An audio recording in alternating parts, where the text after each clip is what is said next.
So one of the biggest gaming events just took place last night, and I will be quickly covering it to bring you all the new information that was announced, as well as tell you who the winners of the Game Awards are. I was awake until 6 a.m. to be able to see this, so I hope you appreciate my sacrifice. To start things off, we have a new 2D adventure from the creators of Blasphemous, and it's called Ninja Gaiden Ragebound. Going by how good Blasphemous was, I believe Ragebound will easily offer a good chunk of fun action combat. The award for Best Fighting Game goes to Tekken 8, which doesn't surprise me at all. Then we have One Move Away, which is a cozy game aiming to tell you 3 different stories through the process of moving out. You'll be packing your things in the car and hitting the road in an attempt to move somewhere else, and you'll figure out what has happened with the characters you're playing as you do so. Next, the deck builder roguelike Slay the Spire is getting a sequel, Slay the Spire 2, where you'll get to play as classes you already know and love, as well as a new currently unknown class.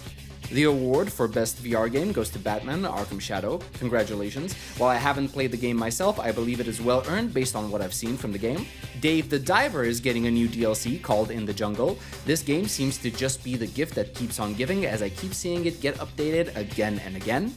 Next, there's Thick as Thieves, a 4-player PvPvE multiplayer stealth game set in the 1910s, where your objective will be to infiltrate, steal, and extract with the precious treasure held within a secure stronghold.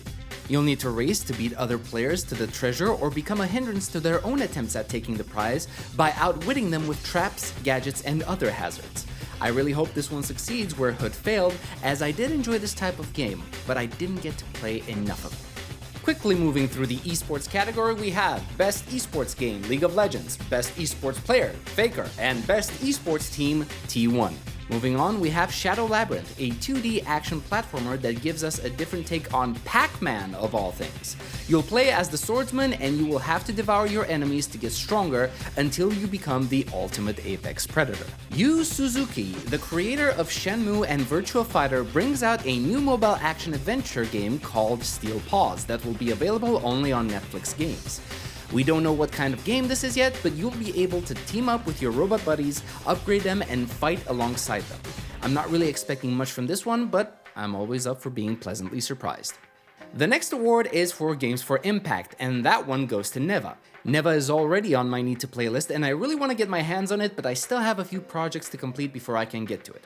For now though, congratulations to Neva for the award. Tales of the Shire. I'm not sure if there's a huge audience interested in this one, but hey, it has a release date on the 25th of March 2025, so if this is your cup of tea, you'll be served in due time. We have a brief trailer for StarCraft Operations that doesn't really show gameplay, but I suspect you can guess what the game will be about just by looking at the video.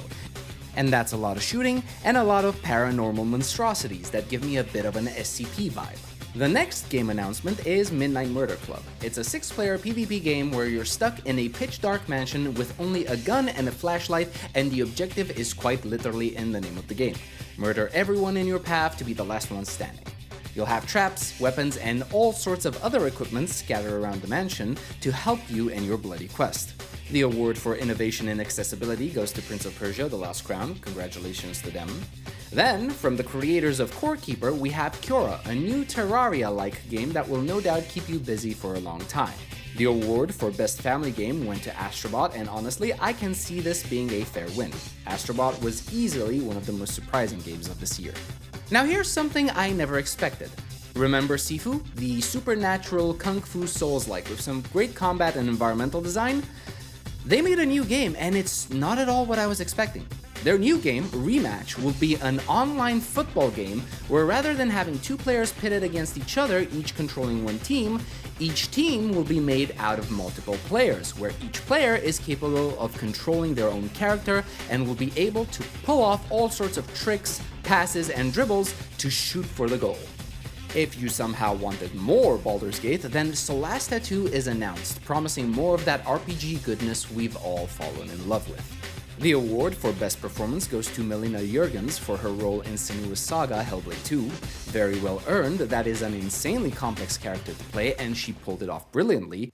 Alright, we're starting to get into the big announcements now. Witcher 4 got announced with a full-blown cinematic thriller where Ciri takes center stage, making her old man proud, slaying an ugly, almost spider-like monster to save a village girl. Though, for all of her efforts, it doesn't seem like she can change the twisted nature of humans. The one game that blindsided the entire gaming community is Elden Ring Night Rain. Miyazaki, you liar, you fiend. You said there was nothing in the works for Elden Ring. Well then, what do you call this? Night Rain, yeah, I know, but why? How? I mean, I'm not complaining, I just never expected this. And the best part of it all is that the entire trailer features only gameplay footage, so we can actually see what we'll get once the game is ready.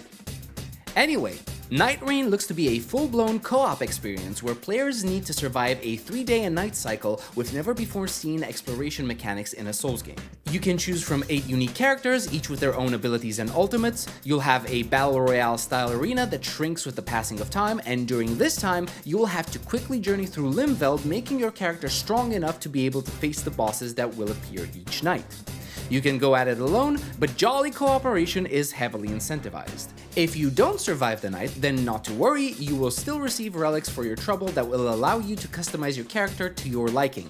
The map itself, as well as its contents, are randomized, so you'll never have the same experience twice, and if you do survive till the end of the run, then you will get that much closer to defeating the Night Lord and figuring out the story behind the heroes that you play as. Also, what the hell is the Nameless King doing in here? Moving on, we have a CG trailer about some really funky looking cats being cute as they normally are, announcing a game called Catly. I'm assuming this will be a sort of pet sim cozy game, but that's as much as I can gather for now. Quick announcement that we'll be getting Final Fantasy VII Rebirth coming to PC, which we already knew was going to happen, but now we know it's coming out on the 23rd of January 2025.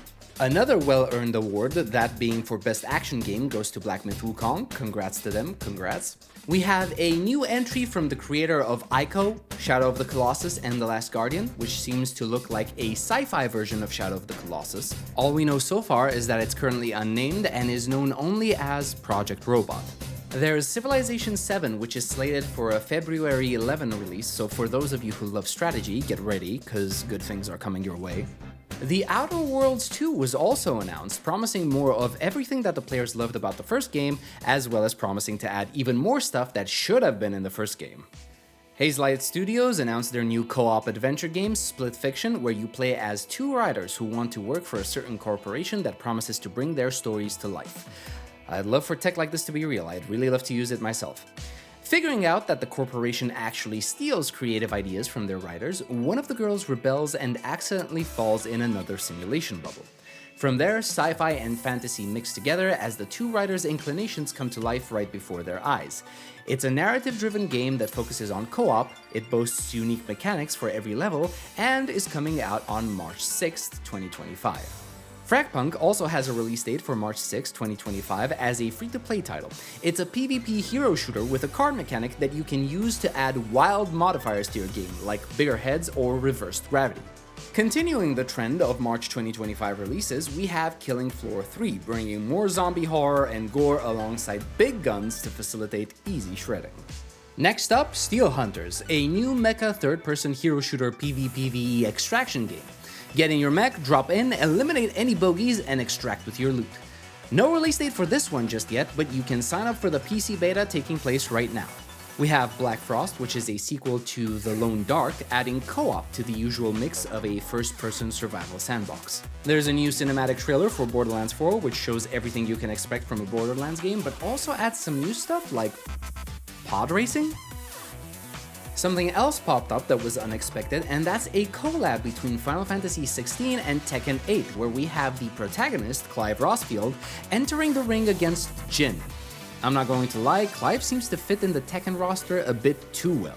Time for more rapid-fire awards. We have Most Anticipated Game, GTA 6, Best Multiplayer Game, Helldivers 2, Best Community Support, Baldur's Gate 3, Best Art Direction, Metaphor ReFantazio. Good stuff, and in case you were wondering, I agree with all of them.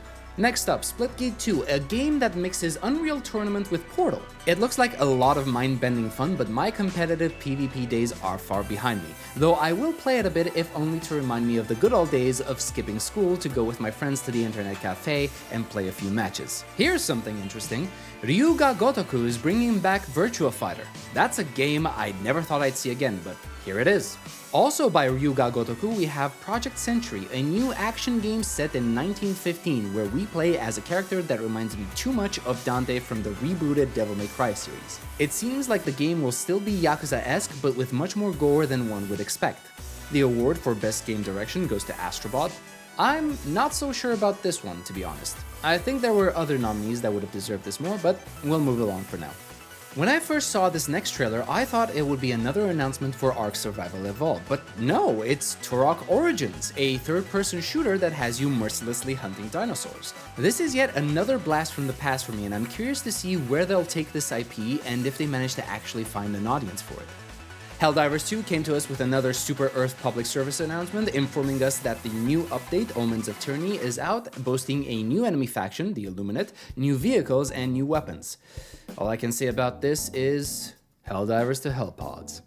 While the team behind Palworld might be embroiled in a bit of a legal dispute with Nintendo, that won't stop them from serving up a new update called Faybreak, which brings a new island that's 6 times the size of Sakurajima, the island added in the last major update, a new faction leader, and, of course, new pals to catch and train.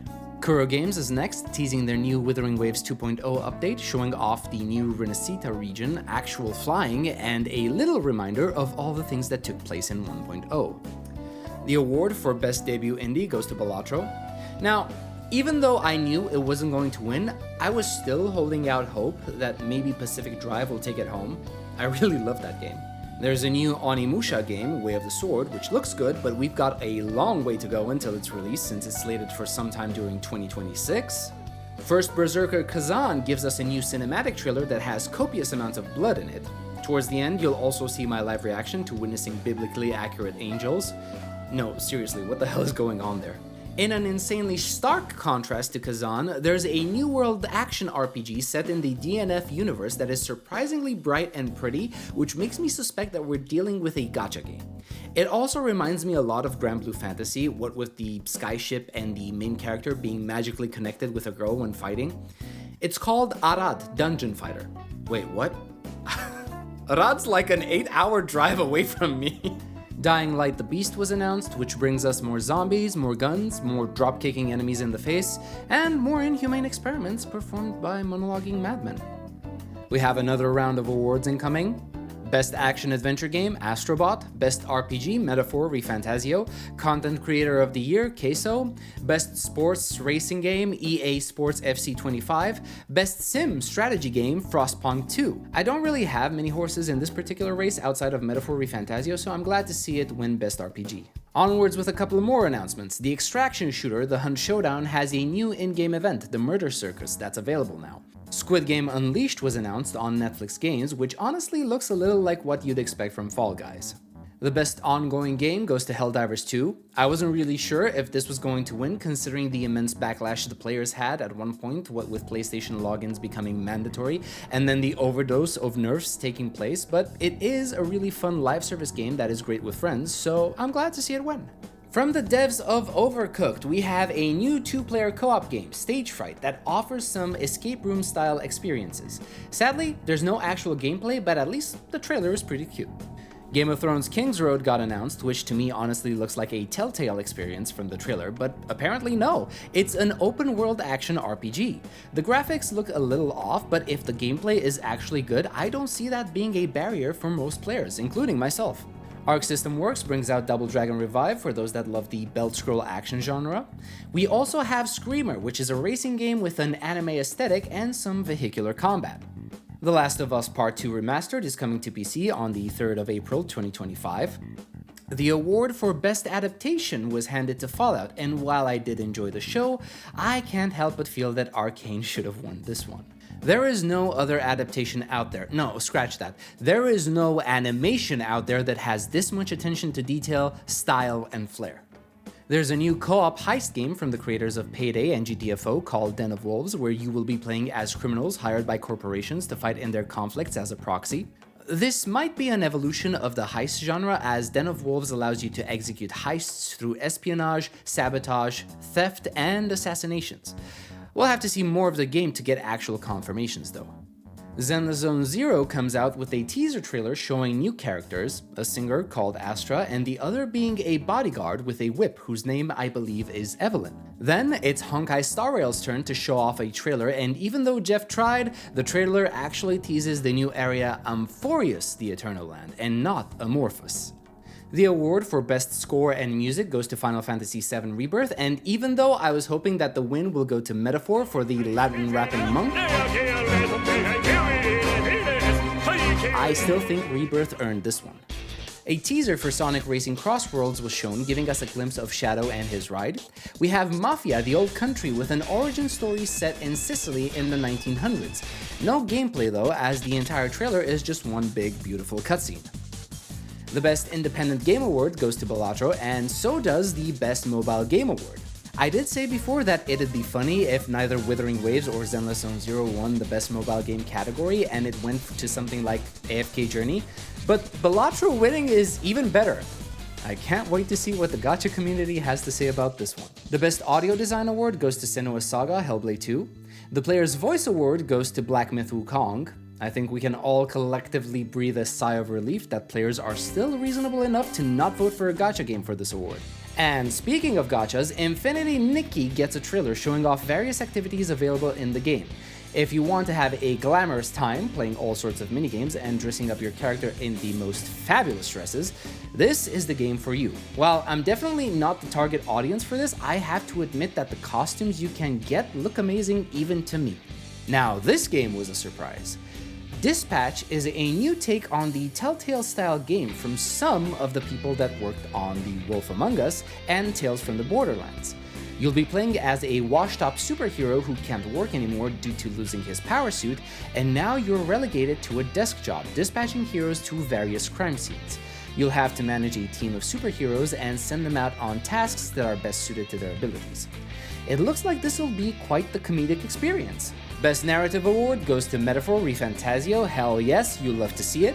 We have another new game coming out of nowhere in the form of a sequel to Okami, and that's about all we know for the foreseeable future. There's a new Crimson Desert trailer letting us know that the release date is sometime in late 2025, but it also shows more of what you can find in-game, like dragon riding and even different characters you can play as. Finally, Naughty Dog announced a new franchise, Intergalactic: The Heretic Prophet. While the trailer looks great, there's no gameplay footage. However, I think it's safe to say that it's going to be a third-person action-adventure, since that's what the studio is known for, and, to top it all off, Naughty Dog is promising that we'll get to experience their deepest gameplay yet.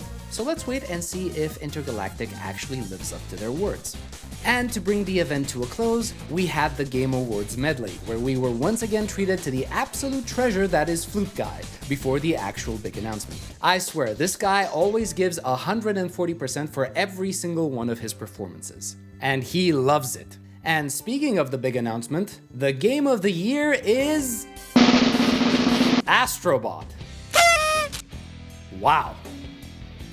I'll be honest, I was not expecting this result. If I allow myself to share my thoughts for a bit, I think this announcement is the biggest disappointment, at least for me. I'm not saying Astrobot is a bad game, I know it's a well-made and beloved game, but when put against giants like Metaphor ReFantasio, Black Myth Wukong, Final Fantasy VII Rebirth, and even Elden Ring Shadow of the Erdtree, you're telling me Astrobot is taking home the win? Nah, nope. I'm sorry, there's no way anyone can make the argument that Astrobot is objectively a better game than any of the ones I previously mentioned. But the decision has already been made, so no use crying over spilled milk. And with that, the Game Awards comes to an end. Those are all the winners and all of the announcements out of the way. This also marks the end of the video. I hope you enjoyed it. If you did, please leave a like, share, and a sub, and I will see you in the next one. Until then, have a good one. I waited until 6 a.m. for this. For Astrobot to win Game of the Year.